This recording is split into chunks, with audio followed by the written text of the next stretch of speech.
The heart of the Windy City is heavy today, shrouded in a smoky haze of grief and uncertainty.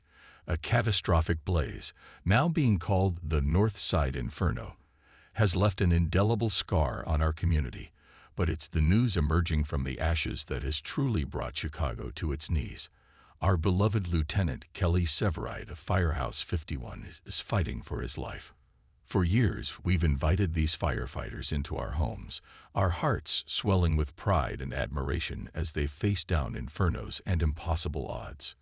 We've ridden alongside them on every call, felt the heat of every fire, and shared in the camaraderie of Firehouse 51.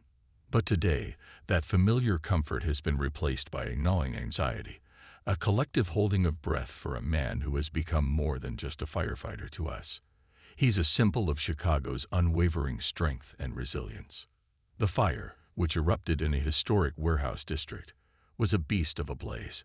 It tore through the old brick and timber with a ferocious appetite, sending plumes of thick, black smoke billowing into the sky, visible for miles.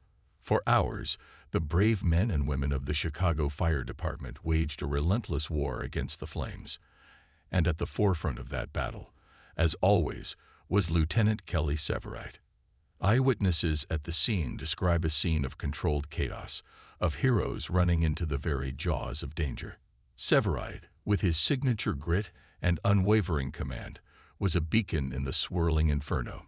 He led his squad with a familiar, calming confidence, a steady hand in the face of utter destruction.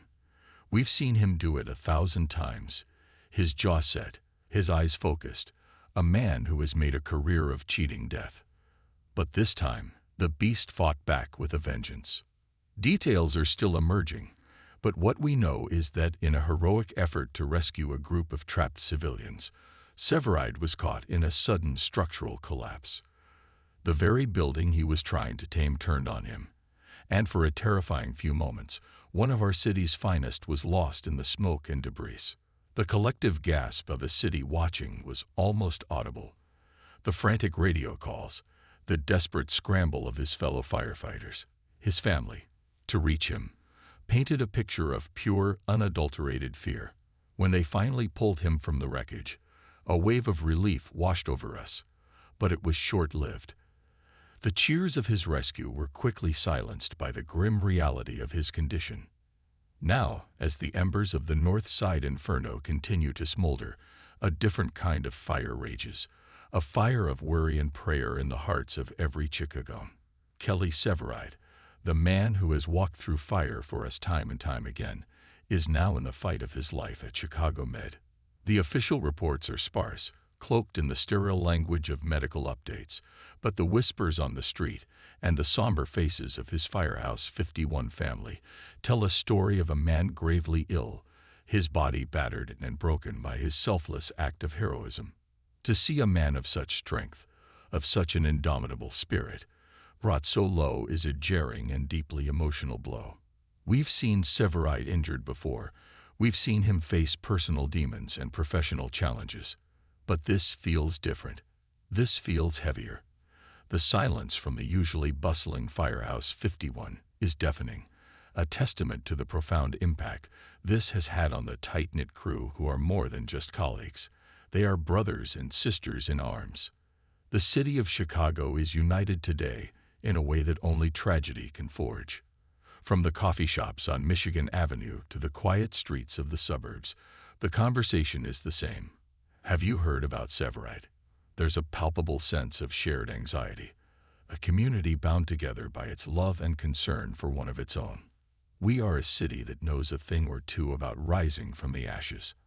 Our flag bears the stars of our resilience, a constant reminder of our ability to rebuild and overcome. But today, as we look at the smoldering ruins on the north side, our thoughts are not on brick and mortar. They are with a man who lies in a hospital bed, a man who embodies the very spirit of this city, tough, determined, and with a heart as big as Lake Michigan. To the men and women of Firehouse 51, our hearts are with you. We can only imagine the turmoil you are facing, seeing your leader, your friend, in such a vulnerable state. Lean on this city, for we are leaning on you. And to Lieutenant Kelly Severide, we send a city's worth of strength, of hope, and of unwavering belief in your ability to once again stare down the impossible and emerge victorious. You have always been our hero in the face of the flames. Now let our collective hope be the ember that reignites your fight. Chicago is with you. We are all with you. Come back to us.